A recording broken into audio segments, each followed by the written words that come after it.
Insta360X5, a quinta versão da câmera 360 mais versátil que eu posso te recomendar, pelo menos no momento que eu tô gravando esse vídeo.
Oh my God.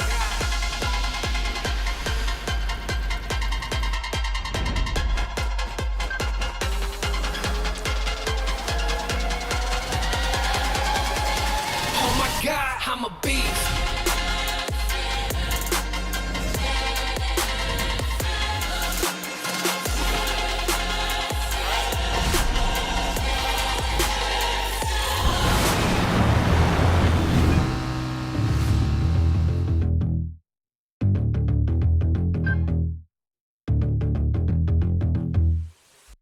A Insta360, como o nome diz e como você já deve saber, é uma câmera que filma em 360 graus. E já é a quinta geração dessa série, da Insta-X, que traz algumas melhorias em relação às outras versões dessa câmera, como por exemplo a capacidade de fazer a troca das lentes, que foi uma reclamação muito constante desde a primeira geração. Afinal, é uma câmera feita, pensada ou projetada com o intuito de ser uma câmera de ação, o que significa na prática que você vai colocar essa câmera em risco o tempo todo. E risco de dar risco na sua lente vai ser uma coisa muito recorrente. Além disso, ela conta com algumas melhorias no seu design, sistema de captação, o áudio dela, traqueamento e principalmente melhorias em relação ao software de edição, que vai ser o seu segundo companheiro no momento que você adquirir essa câmera. Porque se você estiver pensando em comprar a Insta360 para usar ela no seu software de edição padrão, você vai perder boa parte das capacidades dessa câmera. Afinal, ela é versátil do jeito que é, porque ela grava tudo. Só que para editar esses arquivos, que são arquivos em 360 gravados de uma forma bem específica da própria câmera, você precisa do aplicativo, que é o Insta360 Studio, também feito pela mesma empresa, tudo funciona ali em conluio. Esse aplicativo tem para computador e tem uma versão para celular também. Inclusive, as versões de computador e de celular, elas têm uma ou outra coisinha, são poucas, mas uma ou outra coisinha que são diferentes no seu funcionamento. Então existem algumas funções, como por exemplo, o traqueamento em 360 com renderização em tempo real, que você vai ter apenas no celular, enquanto no computador você tem um traqueamento diferente ali. Mas como vocês sabem, o meu review não é exatamente um review técnico, eu gosto de falar das minhas impressões e minhas usabilidades com relação à câmera no dia a dia. E dito isso, a primeira opinião que eu tenho com relação a essa câmera é que ela é uma câmera maior do que eu achei que seria com relação ao seu tamanho de porte, né? Ela tem esse tamanho aqui que parece que um smartphone foi dobrado ao meio 3 vezes, ela ficou gordinha e, né, desse tamanho aqui, é um tamanho padrão típico aí de smartphones. Mas apesar do tamanho ser um pouco maior do que o que eu estava esperando para uma câmera de ação, né, considerando a minha pouquíssima experiência com o GoPros, que tem mais ou menos metade do tamanho dela, ela se demonstrou muito mais versátil que uma câmera de ação comum, porque a câmera de ação você precisa prender ela num suporte, ela vai ficar ali fixa e você tem aquilo ali, é aquela imagem super grande angular, geralmente, né, que é aquela imagem super aberta, assim, com uma lente super aberta, que vai filmar tudo, tem uma estabilização legal. Mas essa câmera, o fato dela ser 360, abre um universo de possibilidades muito grande com relação à forma que você vai dar o uso dela. Por quê? Ela é uma câmera em que você não se preocupa com o enquadramento ou com o que você está gravando no momento em que você está gravando. Você faz isso na edição. Então você coloca ela ali num pauzinho, coloca ela pra cima, coloca ela perto do chão, coloca ela na mochila, prende ela num suporte no peito, na cabeça, né? Aonde você for prender que seja, ela tem ali um quick release da própria marca, né? Que tem os seus socketzinhos específicos que você pode comprar pra colocar nela. Mas eu adaptei porque ela tem também aquela rodinha, né? Que é padrão de todo equipamento de câmera que você for comprar ou de iluminação de hoje em dia, que é o 3/4, né? A rosca 3/4. Então você pode adaptar qualquer coisa nela. Eu adaptei ela num suporte de GoPro com esse parafusinho. Então eu consigo colocar ela no meu peito, consigo colocar ela na minha cabeça.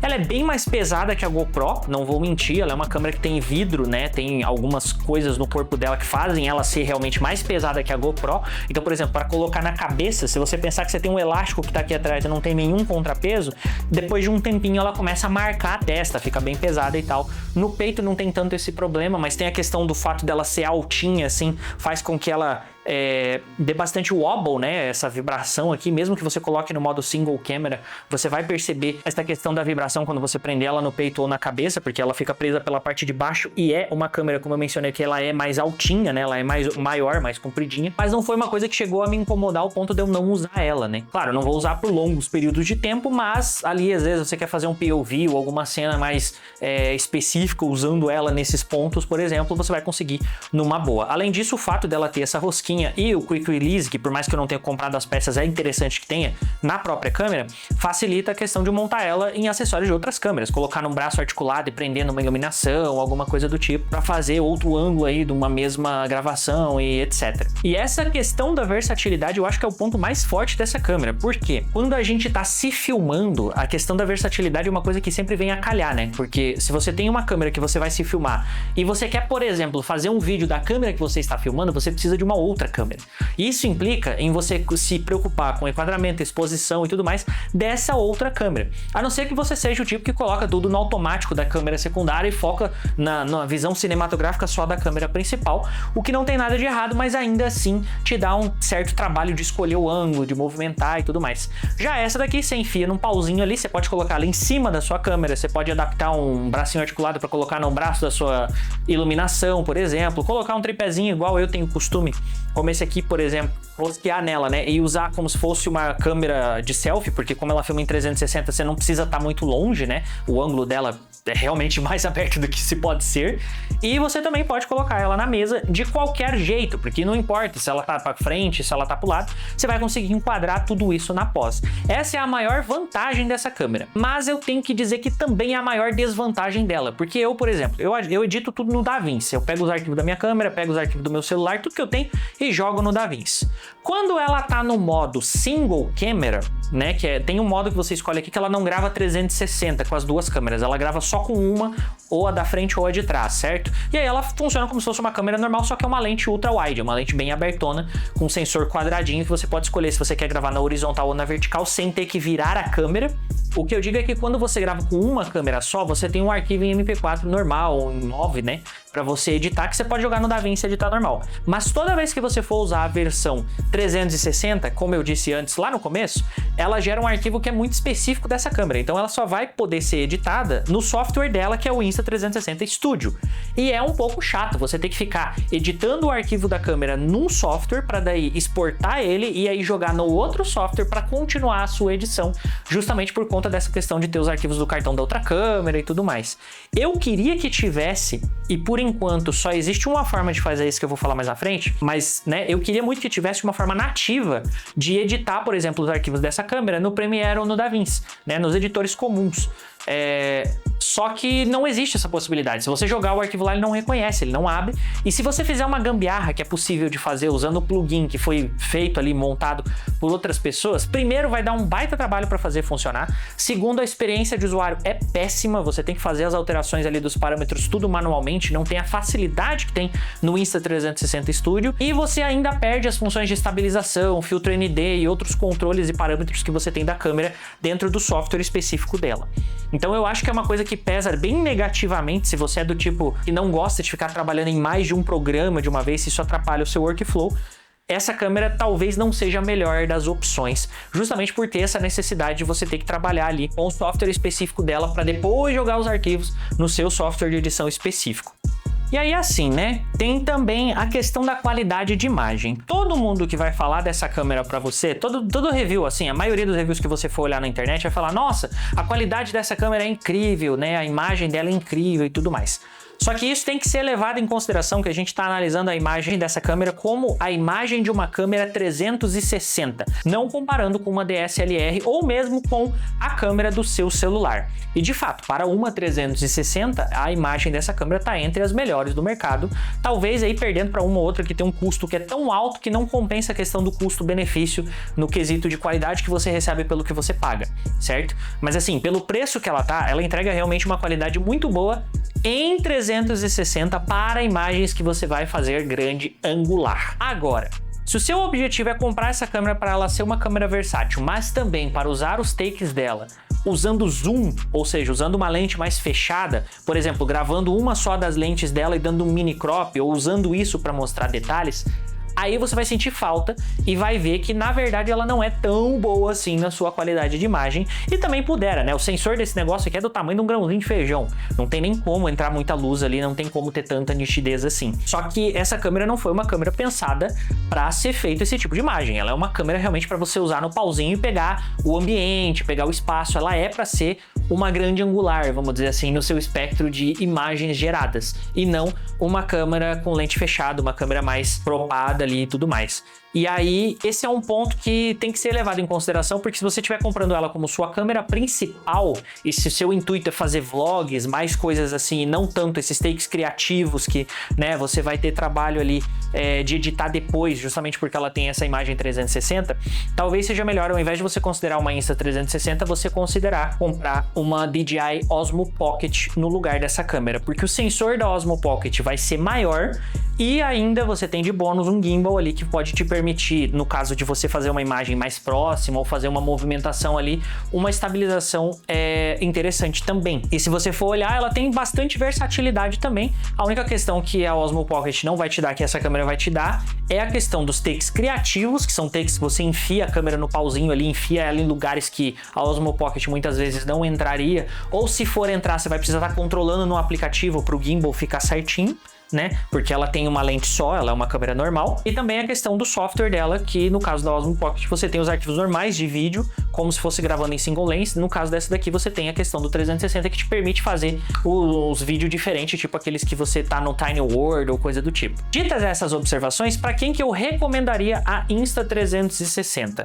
Eu acho que essa daqui, ela é uma câmera que ela é quase majoritariamente uma câmera secundária para você ter, para você fazer ou takes de bastidores, por exemplo, enquanto você estiver usando a sua câmera principal para fazer a gravação principal ali. No caso de filmmakers, por exemplo, se você quer filmar o seu trabalho, é uma câmera muito versátil, porque você não precisa ficar se preocupando em se enquadrar enquanto você tá fazendo o trabalho ali para o cliente. Você se preocupa só com o trabalho do cliente, você liga ela e deixa em algum ponto ali, ou coloca, né, na mochila com o cabinho para cima, em cima da sua câmera, usando algum adaptador em L ou alguma coisa do tipo, e você vai ter uma imagem dos seus bastidores ali que você pode depois na edição resolver se vai postar no Instagram, se você vai fazer um vídeo no YouTube e tudo mais, certo? Então esse é um ponto que eu acho muito positivo para gravar bastidores. Eu acho até ela mais interessante que a Osmo Pocket por não necessitar de outro operador, né? Agora, se você tem outra pessoa ali para operar para você, talvez, né, seja mais interessante você pegar logo uma câmera secundária baseado aí nas suas preferências, seja uma ZV-10, uma Nikon Z30 ou algo assim, que é uma câmera mais portátil, mais leve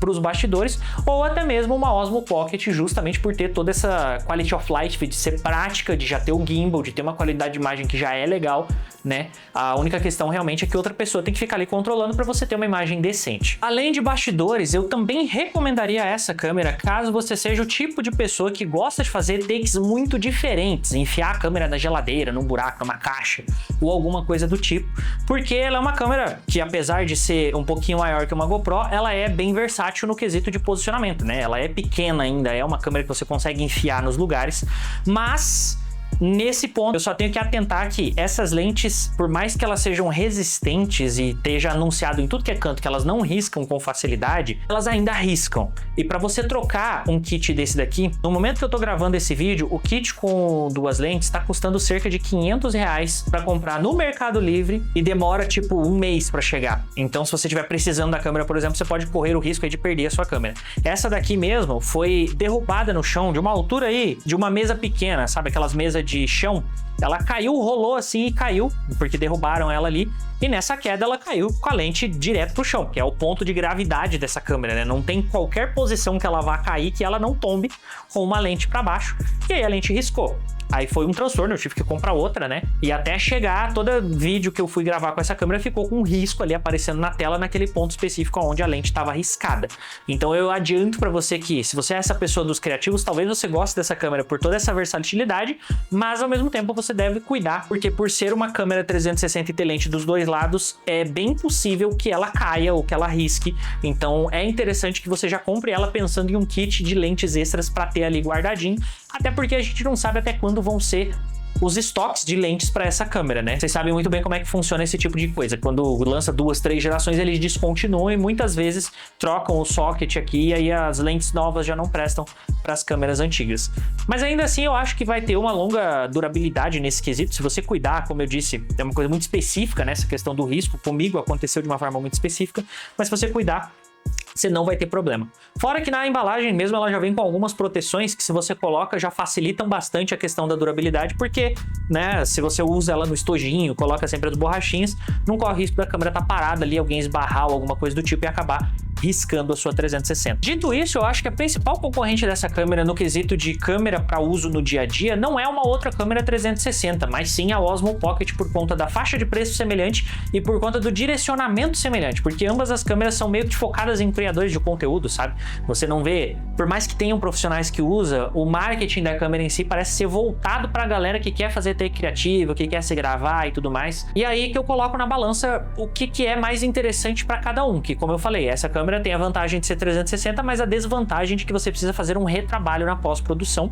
Você não se preocupa ali na hora que você está gravando, mas depois você tem que fazer esse requadro e tudo mais. E se você já tem o costume de trabalhar no workflow de um software de edição, você vai ter que trabalhar com 2 softwares de edição, porque para editar os arquivos em 360 dela, você vai precisar editar no Insta360 Studio, certo? Já no caso de uma Osmo Pocket ou qualquer outra câmera assim, é só arrastar o arquivo de vídeo ali, mas aí tem a desvantagem anterior, que é você ter que enquadrar a câmera, né, no momento que você está gravando, dependendo da situação, pode não ser uma coisa muito prática, e também dificilmente você vai ter takes, por exemplo, próximos do chão, ou takes aéreos, né, fake drone, por exemplo, com uma câmera dessa, sem ter que ter um outro controle, um aplicativo ali mexendo o gimbal e tudo mais. No caso dessa daqui, você só pega o bastão e grava, e depois você vai lá e arruma na pós, certo?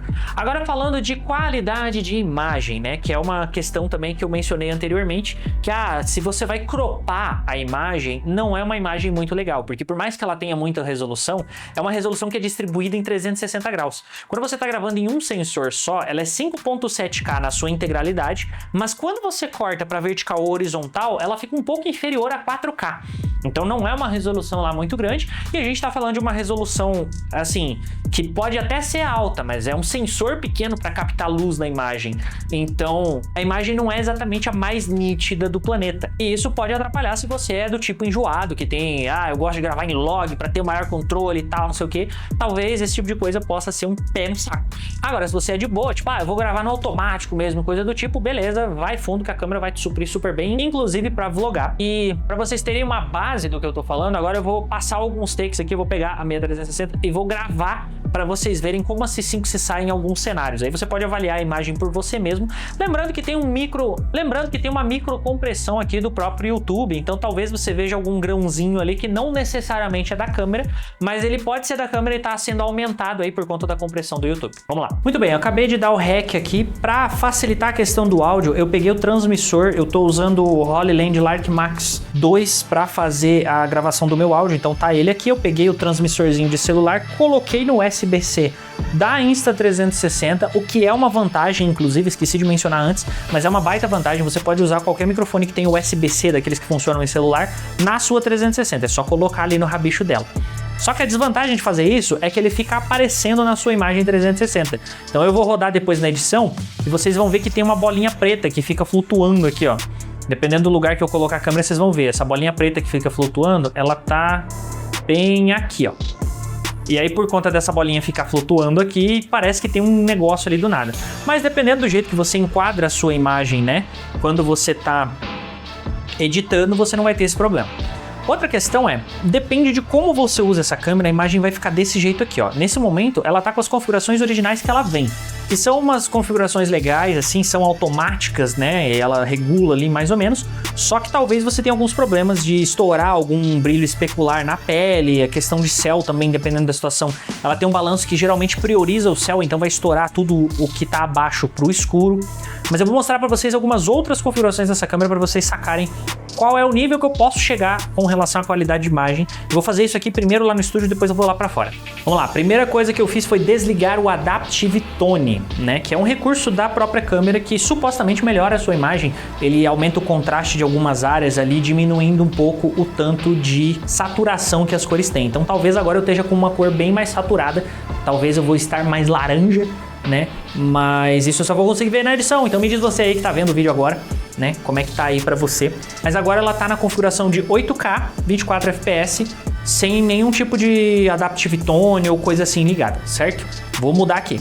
Agora a resolução está em 5.7K, está em 24 FPS ainda, né? Frames por segundo eu não aumento, geralmente 24, mas por descer a resolução, eu tenho o recurso de HDR agora. Fiquem reparando nas partes escuras aqui do estúdio, vocês vão ver como é que fica essa questão do HDR com o HDR e sem o HDR, certo? Então eu vou manter a mesma resolução, mas agora eu vou desligar o HDR para mostrar para vocês.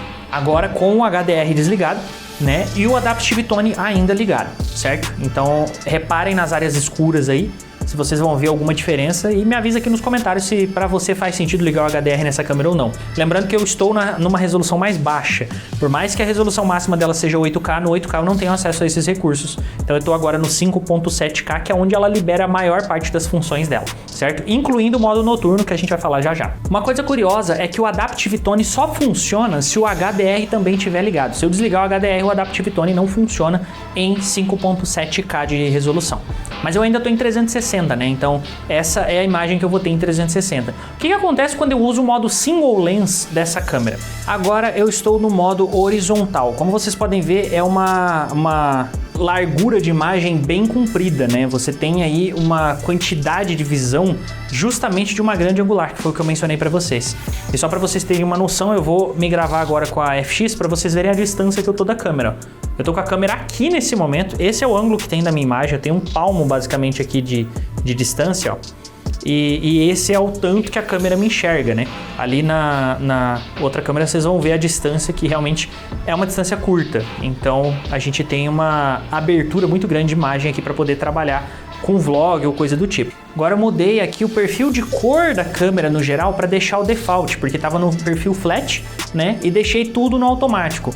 Ela lida um pouco melhor com a minha pele no automático desse formato, né? Totalmente automático com o padrão de cores normal, do que se fosse na versão que tava, a versão fletada da câmera, né? Mas o balanço de branco realmente, ó, ele ainda puxa um pouquinho pro laranja, dependendo de onde eu chego, ele estoura.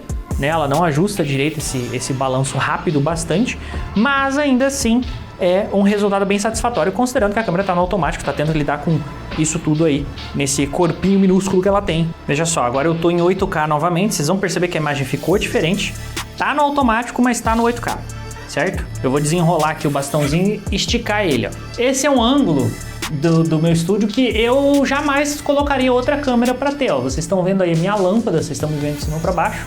Ou um outro exemplo é vocês verem, sei lá, sujeira do canto. Agora vocês estão me vendo mais uma vez num ângulo que é extremamente criativo, extremamente diferente. É o tipo de ângulo que você não veria, né, numa câmera normal. E eu posso fazer isso falando, por exemplo, que, por exemplo, num bastão com uma DSLR eu jamais conseguiria carregar o peso dela num ferrinho desse tamanho aqui, né? Fora essa função de deixar metade do bastão invisível, que ajuda um pouco também. Ela tem algumas reconstruções de imagem que acontece, que pode gerar alguns artefatos aqui e ali, mas não é nada que chegue a incomodar, principalmente se você só for usar um ou outro take dessa câmera. né? Agora eu vou mostrar para vocês lá fora, para vocês entenderem o que eu falei da questão do balanço da imagem, né? A questão de cores. E uma coisa que eu acho que eu já posso aproveitar para mencionar, que eu acho curioso, interessante dessa câmera, é que ela é a prova d'água. Então agora tá chovendo lá fora, mas mesmo chovendo, eu posso esticar o meu bastãozinho aqui e botar a câmera lá fora sem medo, porque eu sei que ela é, né, IP66 certificada. Agora vocês vão ver gotas de chuva aí num formato que provavelmente vocês não viram ainda aqui de casa. Que mais uma vez é o que faz a motivação dessa câmera ser existente. Afinal, para que eu vou querer comprar uma câmera 360? Para poder enfiar ela no pauzinho e fazer uns take assim, entendeu? Eu posso, por exemplo, colocar ela aqui, ó, no meio do pé de fruta e mostrar para vocês um ângulo que eu jamais conseguiria fazer com uma câmera normal. Por mais que esse bastão seja meio mole, né? Esse bastão que eu comprei não é necessariamente dos melhores. Ainda assim, ó, eu consigo fazer isso aqui. Fora que a estabilização dessa câmera, por ela ter a imagem de 360 graus, não tem como ser ruim, certo? Só se eles fizessem um trabalho muito porco de software. Afinal, eu posso correr e chacoalhar ela aqui, ó. Vou até chacoalhar de um lado para o outro, ó. Estou chacoalhando a câmera para a direita e para a esquerda. E mesmo assim, vocês vão ver que eu estou estável. Se eu fosse correr com essa câmera, a resposta ia ser a mesma. Vocês já devem ter visto algum teste dela sendo usada para ação por aí. O máximo que vai acontecer é, por conta do seu frame rate, como no caso aqui eu estou gravando em 24, pode acontecer da imagem, no momento que ela for captar o frame, né? A câmera está muito rápida e você não conseguir pegar parte desse movimento aí sem borrar a imagem, né, de uma forma que pode acabar atrapalhando aí, no sentido de deixar nítido de que a imagem está borrada. Mas fora esses pontos específicos, é uma câmera justamente para usar para fazer takes criativos como esse, de falar com vocês aqui do meio da árvore, entendeu? Eu não faço ideia de como vai ficar esse take, porque eu vou ter que editar ele na edição, né, eu vou ter que ajustar o ângulo dele, arrumar, né, o enquadramento e tudo mais na edição, mas eu sei que eu posso não me preocupar e só enfiar a câmera aqui, porque independente do que eu fazer aqui, eu vou conseguir deixar minimamente interessante, minimamente legal depois da minha edição. E eu também queria mostrar para vocês a questão de diferença do céu, né? Por mais que a câmera esteja molhada agora, vai ter umas gotas d'água aí que vão criar umas aberrações na lente, dá para ter uma noção legal de como que ela trabalha essa questão do contraste, como ela deixa o céu vívido, muitas vezes bonito, mas com aquele visual que é bonito, porém artificial. Muito típico de imagem super processada de smartphone, por exemplo. E aí, se você é do tipo que não curte muito esse tipo de imagem, talvez, né, seja interessante você voltar para o perfil flat da sua câmera, porque tem como você desligar parte desse processamento. Como eu deixei os processamentos ligados, até porque o meu intuito era mostrar para vocês esses processamentos, né, vocês vão conseguir ver bem aí a diferença. Um último teste que eu achei que poderia ser relevante é mostrar para vocês qual é a qualidade do áudio dessa câmera, né? Porque ela tem um microfone aqui na parte da frente, onde ela tem a telinha, e ela também tem um microfone aqui na parte de trás, que é uma cápsulazinha maior. Supostamente ela tem dentro do software de edição um monte de questões associadas a você diminuir ruído de vento e coisa do tipo, que eu geralmente não uso nada, porque eu edito só a imagem dela no software da Insta360 e no DaVinci eu edito o áudio. E no DaVinci eu tenho recursos como, por exemplo, o filtro de voz, que consegue magicamente remover, por exemplo, o reverb dessa sala. Num estalar de dedos. E agora eu estou falando na mesma sala, sem mudar absolutamente nada no meu setup, do meu microfone, nem nada do tipo, mas a reverberação da minha voz quase toda sumiu. Então eu não vou costumar usar aí esse tipo de recurso. Mas para vocês terem uma base de como ele funciona, esse é o microfone dessa câmera. Estou chegando agora perto de uma máquina de lavar. Essa máquina não é exatamente das mais barulhentas, mas dá para ter uma noção de como é a captação do som ambiente também, enquanto a pessoa está falando, né? Agora eu desliguei todos os filtros para vocês terem uma noção aí do que é esse barulho. Se eu apagar isso aqui então e só ficar com a luz ali da entradinha da janela, aí dá para ter uma noção boa do que a gente está falando quando se trata de baixa luz com essa câmera. Se eu fechar a cortina, daí vai ficar breu total. E vamos fazer esse teste do breu total, até porque aqui a janela, a luz que entra, apesar de estar nublado, é sol. Então aqui a gente tem o breu total e ela está tentando enxergar no escuro, basicamente, porque a única coisa que tem aqui é um LED do meu microfone, os LEDs ali do computador, que estão me iluminando. Então tá bem escuro aqui dentro. E aí ela tem um tal de um modo noturno. Vamos colocar esse modo noturno e ver se faz alguma diferença em relação à imagem da câmera.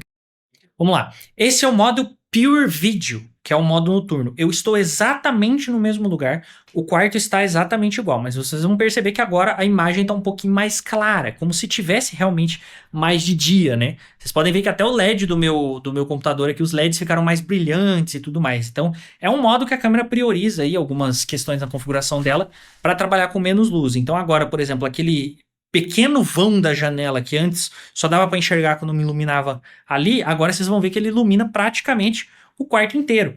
Parece que está bem mais claro do que o que realmente está.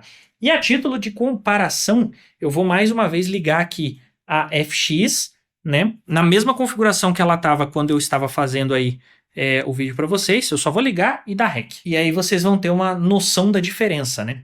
Então essa é a FX, que é uma câmera boa para fazer coisa no escuro e tudo mais, mas ela está exatamente na mesma configuração de antes, para vocês terem uma noção do tanto de luz que tinha antes aqui, que não dava para perceber. Então eu tô aqui passando, né, mas parece que tá de dia, justamente porque ela tem esse lance desse alcance dinâmico legal e tal.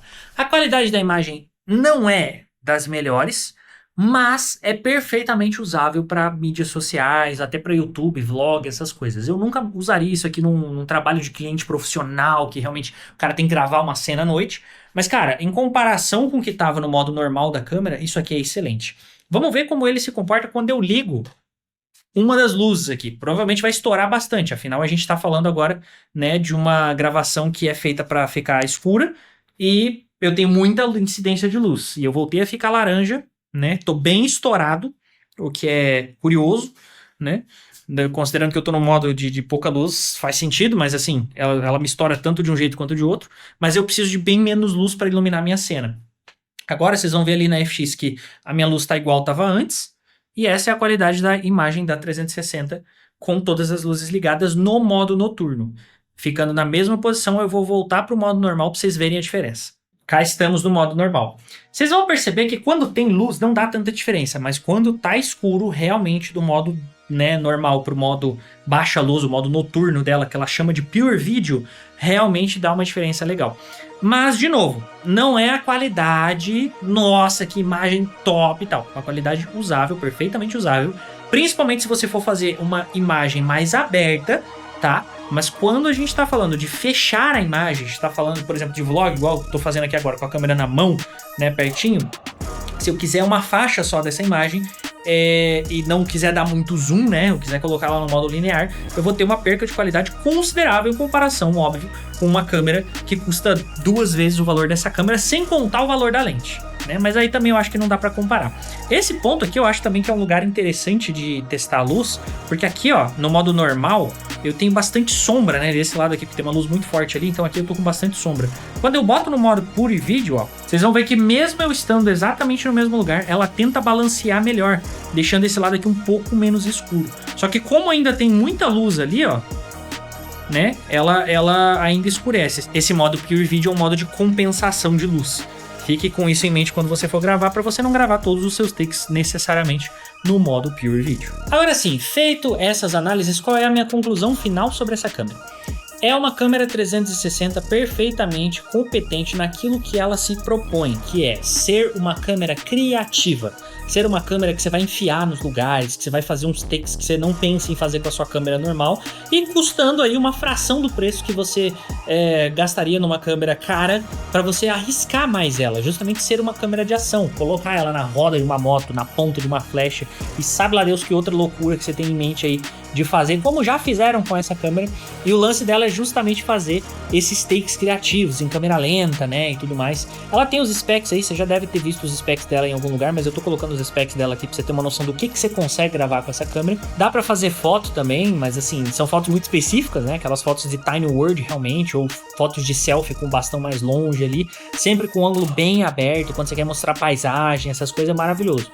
Mas para cenas mais cinematográficas, mais fechadas ali, né, close-ups, ou para aquela imagem mais nítida com um desfoquezinho de fundo, realmente essa câmera não serve. E se você está procurando algo nessa faixa de preço que vá ter esse tipo de função, entre aspas, mais cinema, né, você tem a Osmo Pocket, eu acho que é X4, que tem nela mesma uma abertura de 2.8, o que permite esse desfoque quando você aproxima ela de você assim.